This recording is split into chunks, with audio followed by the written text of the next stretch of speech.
Hello, good morning everyone. Madhya Pradesh के daily current affairs में हम आज जा रहे हैं बात करने 29 जून के करंट अफेयर्स की। और वीडियो को स्टार्ट करने से पहले हमने ये रामबाण नोट्स बनाए हैं। अगर आप लेना चाहें डिस्क्रिप्शन में आपको लिंक मिल जाएगा और वहाँ से आप इसको डाउनलोड कर सकते हैं। इसके अलावा MPSI MP कांस्टेबल की टेस्ट सीरीज़ अवेलेबल हैं। सिर्फ 3 दिन बचे हैं इस ऑफर के लिए। इसके अलावा करंट आउटलुक हमारी अवेलेबल है मार्च 2020 तक की। आज शाम तक हमारा अप्रैल 2020 तक का करंट अफेयर भी आ जाएगा, वो भी आप डाउनलोड कर सकते हैं। इसके अलावा हमारा पुराना 2019 और 2018 का भी करंट अफेयर अवेलेबल है। इसके अलावा साइंस की समरी 8th, 9th और 10th की, जहां से सबसे ज़्यादा प्रश्न एग्जाम में पूछे जाते हैं व्यापम में, वो भी अवेलेबल है। इसके अलावा क्लास 11th और 12th के जो नोट्स हैं वो भी अवेलेबल हैं। कल एक प्रश्न हमने पूछा था कि मध्य प्रदेश का सबसे बड़ा अपवाह तंत्र कौन सा है। तो मध्य प्रदेश का जो सबसे बड़ा अपवाह तंत्र है वो है गंगा नदी अपवाह तंत्र। कुछ लोगों को लगता है कि नर्मदा नदी का जो अपवाह तंत्र है वो मध्य प्रदेश का सबसे बड़ा अपवाह तंत्र है, लेकिन ऐसा नहीं है। क्यों ऐसा नहीं है? क्योंकि अपवाह तंत्र जो होता है वो बनता है नदियों की सहायक नदियों, फिर उनकी सहायक नदियों से। जैसे फॉर एग्जांपल ये गंगा नदी जाती है, यहाँ पर आके इसमें यमुना नदी मिल जाती है। हमारी जो चंबल रिवर होती है वो भी आके इसमें मिल जाती है। हमारी बेतवा नदी यमुना नदी में आके मिल जाती है। ऐसे ही काली सिंध नदी, पार्वती नदी, ये सारी जो नदियां हैं कहीं ना कहीं जाकर हमारी यमुना नदी से किसी न किसी तरीके से मिलती हैं, किसी और नदी के थ्रू या डायरेक्ट। ठीक है। और यमुना नदी जो है ये जाके सीधी मिल रही है गंगा नदी में। तो ये पूरा जो अपवाह तंत्र बन रहा है ये अपवाह तंत्र है गंगा नदी अपवाह तंत्र। तो मध्य प्रदेश में सबसे ज्यादा नदियां जो हैं, आपको पता है मालवा के पठार से जितनी भी नदियां निकलती हैं वो सारी की सारी नदियां कहाँ पे जाती हैं? वो जाके यमुना नदी में या गंगा नदी के अपवाह तंत्र में चली जाती है। यानी कि विंध्याचल पर्वत की इस तरफ की जो नदियां हैं वो सारी गंगा नदी अपवाह तंत्र की हैं। इसके अलावा यहाँ से आपने देखा होगा सोन नदी जाती है, तो वो भी आपकी कहीं जाके गंगा नदी में मिल जाती है। ठीक है। जोहिला नदी जो है वो भी जाके कहीं ना कहीं आपके गंगा अपवाह तंत्र में आ रही है, सोन नदी से मिल जाती है। ठीक है। इसके अलावा नर्मदा नदी का जो अपवाह तंत्र है वो एक अलग अपवाह तंत्र मध्य प्रदेश का है। इसके अलावा एक माही अपवाह तंत्र है। माही एक ऐसी नदी है जो कर्क रेखा को 2 बार क्रॉस करती है। ध्यान रखिए, माही एक ऐसी नदी है जो कर्क रेखा को 2 बार क्रॉस करती है। ठीक है। तो ये गंगा नर्मदा नदी का अपवाह तंत्र अलग हो जाएगा। एक और अपवाह तंत्र है मध्य प्रदेश में जो है आपका महानदी अपवाह तंत्र, जिसमें बालाघाट से निकलने वाली बेनगंगा नदी, पेंच नदी, ये सारी उसी का अपवाह तंत्र का हिस्सा है। इसके अलावा एक अपवाह तंत्र बनता है ताप्ती नदी अपवाह तंत्र का। तो इतने अपवाह तंत्र मध्य प्रदेश में, जिनमें गंगा नदी अपवाह तंत्र सबसे बड़ा है। एक और प्रश्न था, ग्वारी घाट का संबंध मध्य प्रदेश के किस जिले से है? तो ग्वारी घाट है मध्य प्रदेश के जबलपुर में। एक और तिलवाड़ा घाट भी मध्य प्रदेश के जबलपुर में है, जहां पर महात्मा गांधी जो थे, महात्मा गांधी की अस्थियों का जो विसर्जन है वो यहाँ पर करा गया था। तो ये जबलपुर में हुआ था, ध्यान रखिए। आज का हमारा प्रश्न है, सिरमौर किस जिले की एक तहसील है? ये 4 ऑप्शन है, सही कमेंट करके बताएं। मध्य प्रदेश में मौली जी की पहाड़ी कहाँ स्थित है, ये भी आपको कमेंट करके बताना है। स्टार्ट करते हैं हमारे आज के करंट अफेयर के बारे में। पहला प्रश्न है, वंदे भारत मिशन के दूसरे चरण के तहत किस देश से फ्लाइट इंदौर आएंगी? तो इसका जो सही आंसर है वो है उपरोक्त सभी, क्योंकि रूस, किर्गिस्तान और यूक्रेन, इन तीनों ही देशों से फ्लाइट्स जो हैं वो इंदौर आने वाली। यहाँ पर बात करें वंदे भारत मिशन जो है, इसके तहत 4 और फ्लाइट जो हैं वो दूसरे चरण में मध्य प्रदेश में इंदौर में आई हैं। कहाँ से? यूक्रेन, मॉस्को और बिश्केक। मॉस्को यानी कि रसिया, बिश्केक यानी कि किर्गिस्तान। ठीक है। इंदौर में अब तक लंदन से, कुवैत से भारतीयों को लेकर फ्लाइट्स आ चुकी हैं। आपको पता होना चाहिए कि भारत सरकार ने वंदे भारत मिशन जो है उसको 7 मई 2020 को लॉन्च किया था। जो विदेशों में रह रहे भारतीय हैं उनको उनके देश में वापस लाने के लिए। इस मिशन का जो तीसरा चरण है वो 10 जून को शुरू हुआ था और 4 जुलाई को समाप्त होना है इसको। इसके अलावा चौथे चरण की जो शुरुआत है वो 3 जुलाई से हो रही है और 15 जुलाई तक ये चरण इसका जाएगा। ठीक है। इसके अलावा हम बात करते हैं पहले चरण की, तो ये 7 मई से शुरू हुआ था, जिसमें अगर ओवरऑल इंडिया लेवल की बात करते हैं तो 31 उड़ानों के जरिए करीब 6037 भारतीयों को वापस लाया गया था। 16 से 22 मई के अभियान जो है वो दूसरा इसका चरण होगा। तो पहला चरण 7 मई से, दूसरा 7 मई से 15, दूसरा चरण जो था वो 16 से 22 चला है, और तीसरा चरण जो है वो 10 जून को शुरू हुआ था 4 जुलाई तक, और चौथा चरण जो है वो 3 जुलाई से 15 जुलाई तक चलने वाला है। अगला प्रश्न है, सारस पक्षी की अधिकता के कारण किस जिले को सारस लैंड के नाम से जाना जाएगा? तो सारस लैंड के नाम से अब जाना जाएगा मध्य प्रदेश का बालाघाट जिला। ठीक है, तो बालाघाट जिले में जो इंडियन क्रेन अथवा क्रोच पक्षी जिसको कहा जाता है, इसके अभी हाल ही में इसकी गणना करी गई थी।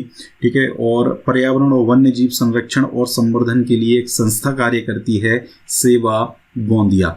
ठीक है, इस संस्था के अनुसार 13 से लेकर 18 जून तक गोंदिया जिला जो है, ठीक है, और इसमें 23 टीमें, गोंदिया जिला जो है ये आपका कहाँ पर आता है? महाराष्ट्र में आता है।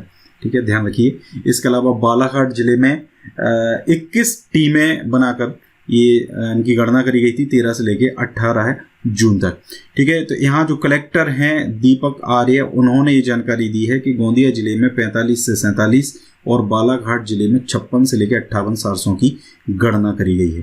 ठीक है, ये विलुप्त प्रजाति है और जिले के जो जागरूक कृषक हैं उनके कारण इनकी संख्या में लगातार वृद्धि हो रही है, जिससे अब जिले का जो नाम है वो सारस लैंड के नाम से जाना जाएगा।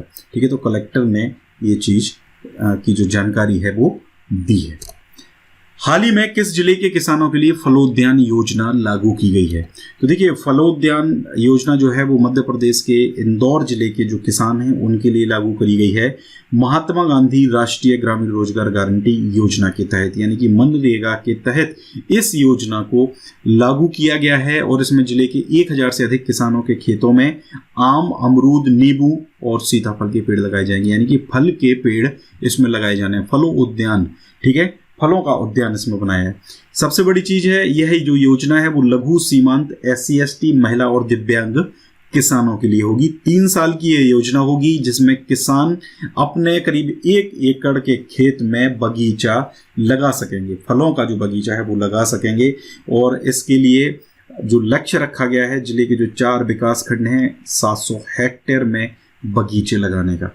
ठीक है, इस योजना को नाम दिया गया है फलोद्यान। इसमें पौधों के हिसाब से 1.5 से 2 लाख रुपए की लागत की योजनाएं इसमें होंगी। ठीक है, एक और चीज है, खेत में अगर तार की फेंसिंग लगानी है तो 25% राशि लगानी होगी, बाकी 75% जो हिस्सा है वो सरकार देगी। और ये जो योजना है वो जिला पंचायत, जनपद पंचायत, ग्राम पंचायत के जरिए संचालित होगी। ये पॉइंट इंपॉर्टेंट है, ये पॉइंट याद रखिए। और इसमें उद्यानिकी विभाग का तकनीकी मार्गदर्शन रहने वाला है। तो फलोद्यान योजना से संबंधित सारे फैक्ट्स जो हैं वो मैंने आपको बता दिए हैं। अगला प्रश्न है हमारा, Indian council of medical research ने किस मेडिकल कॉलेज के एक प्रोजेक्ट इंटरनेट गेमिंग का बच्चों व युवाओं पर असर को हाल ही में मान्यता दी है? देखिए, ये मेडिकल कॉलेज है जिसमें आपने देखा होगा पबजी जो मोबाइल है या अदर मोबाइल गेम्स हैं या लैपटॉप या डेस्कटॉप पे जो गेम्स खेले जाते हैं, पीसी गेम्स जिनको कहा जाता है। ठीक है, तो इनका ट्रेंड कुछ आज की जो जनरेशन है उसमें ज़्यादा बढ़ रहा है। ठीक है, जिससे उनके दिमाग पर असर हो रहा है। तो इंटरनेट गेमिंग का बच्चों व युवाओं पर असर को लेके एक प्रोजेक्ट जो है रतलाम मेडिकल कॉलेज में ये संचालित किया जा रहा है, जिसमें करीब 300 बच्चों और युवाओं पर एक रिसर्च किया जाएगा स्कूल और कॉलेज के बच्चों पर। ठीक है, और ये रिसर्च से उनका स्ट्रेस लेवल है उसका अध्ययन किया जाएगा, उनके व्यवहार का अध्ययन किया जाएगा। तो रतलाम मेडिकल कॉलेज के ऐसे 2 प्रोजेक्ट अभी हाल ही में अप्रूव करे गए हैं, जिनमें से एक आपका जो प्रोजेक्ट है वो इंटरनेट गेमिंग का बच्चों और युवाओं पर असर है। ठीक है, और इसी चीज के आधार पर एक निष्कर्ष निकाला जाएगा कि मोबाइल गेम्स कितनी देर तक खेलना सुरक्षित है। ये प्रोजेक्ट जो है वो दिसंबर तक पूरा हो जाएगा। अगला प्रश्न है, मध्य प्रदेश में कब से नई वित्तीय संहिता लागू होने जा रही है? तो 1 जुलाई से मध्य प्रदेश में नई वित्तीय संहिता लागू होने जा रही है। इसमें जो ट्रेजरी हैं उनसे होने वाले सभी भुगतान अब ऑनलाइन किए जाएंगे। ठीक है, ऑनलाइन यानी कि पेपरलेस ये किए जाएंगे, जिससे करीब करीब 9,000 क्विंटल कागज की बचत होगी। यानी कि अल्टीमेटली इस कागज को तैयार करने में जो 7500 हरे भरे पेड़ों को काटा जाता है वो अब नहीं काटे जाएंगे। ठीक है, इसके साथ ही करीब 100 रुपये करोड़ की बचत होगी। यानी कि पेड़ बच रहे हैं, पेड़ बचने के साथ साथ पैसा भी बच रहा है। अगर हम बात करें तो मध्य प्रदेश में इससे पहले जो वित्तीय संहिता है वो 1955 में बनी थी, यानी कि आज़ादी के बाद, यानी कि मध्य प्रदेश का गठन होने से 1 साल पहले। तो अभी तक हम उन्हीं पुरानी चीज़ों पे चले आ रहे थे। अब ये चीज़ें 1 जुलाई के बाद से चेंज हो जाएंगी। अगला प्रश्न है, मध्य प्रदेश के किस जिले में एक टीले के नीचे 1500 साल पुराने नगर के दबने की संभावना मिली है? तो ये जिला जो है वो है आपका मध्य प्रदेश का अशोकनगर। यहाँ पर एक कस्बा है बहादुरपुर। इस बहादुरपुर कस्बे में एक मूला नदी है, उसके किनारे एक टीला बना हुआ है, जिसके नीचे ऐसा माना जा रहा है कि करीब 1500 साल पुराना नगर यहाँ पर दबा हुआ है। एक्चुअल में क्या है, सागर विश्वविद्यालय के एक शोधार्थी हैं सुल्तान सलालुद्दीन, वो इसमें खोज कर रहे थे कुछ, तो उनको यहाँ पर मृदभांड, खिलौने और नगर के होने के अवशेष यहाँ पर मिले हैं। मृदभांड यानी कि जो मिट्टी के बर्तन होते हैं, वेयर्स जिनको हम कहते हैं, खिलौने, बच्चों के जो खिलौने होते हैं मिट्टी के ही खिलौने होंगे ज़्यादातर। इसके अलावा नगर के अवशेष जैसे कि हड़प्पा थोड़ा सा ज़्यादा पुराना हो जाता है, या मोहनजोदड़ो ज़्यादा पुराने हो जाते हैं।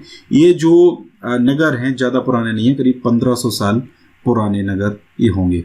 इन्होंने जो शोधार्थी हैं सुल्तान सलालुद्दीन, वर्ष 2018 में बहादुरपुर में ये खोज की थी।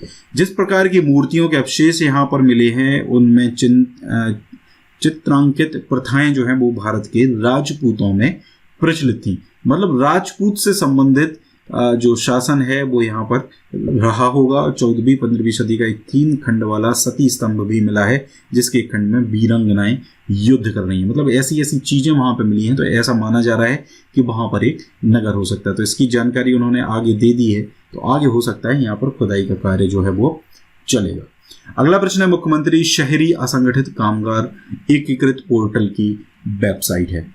तो देखिए www.mpportal.gov.in, तो ये नहीं है, mparban.gov.in ये इसका सही आंसर है। ये दोनों भी इसके गलत आंसर है। आपको पता है मुख्यमंत्री शहरी असंगठित कामगार एकीकृत पोर्टल जो है वो रास्तों में विभिन्न वस्तुएं विक्रय करके भरण पोषण करने वाले जो पथ विक्रेता हैं उनके लिए मध्य प्रदेश जो भारत के प्रधानमंत्री हैं उन्होंने स्ट्रीट वेंडर्स आत्मनिर्भर निधि यानी कि प्रधानमंत्री स्वनिधि में इस मतलब जो मुख्यमंत्री शहरी संगठित कामगार एकीकृत पोर्टल है मध्य प्रदेश के द्वारा इसमें बनाया गया है इस योजना के तहत। ठीक है, और इसमें जो नगर में शहरों में सड़क के किनारे जो चीज़ें बेचते हैं उनको 10,000 रुपये का जो ऋण है वो सरकार देने वाली है। ठीक है, साल भर में ऋण जमा करने पर उतनी ही राशि दोबारा इसमें मिलेगी। हम इससे पहले इसके बारे में डिस्कस कर चुके हैं। वेबसाइट आप ध्यान रखें, ये उसकी वेबसाइट होगी या फिर MP ऑनलाइन कियोस्क और नगर पालिका कार्यालय में भी पंजीयन इसका कराया जा सकता है।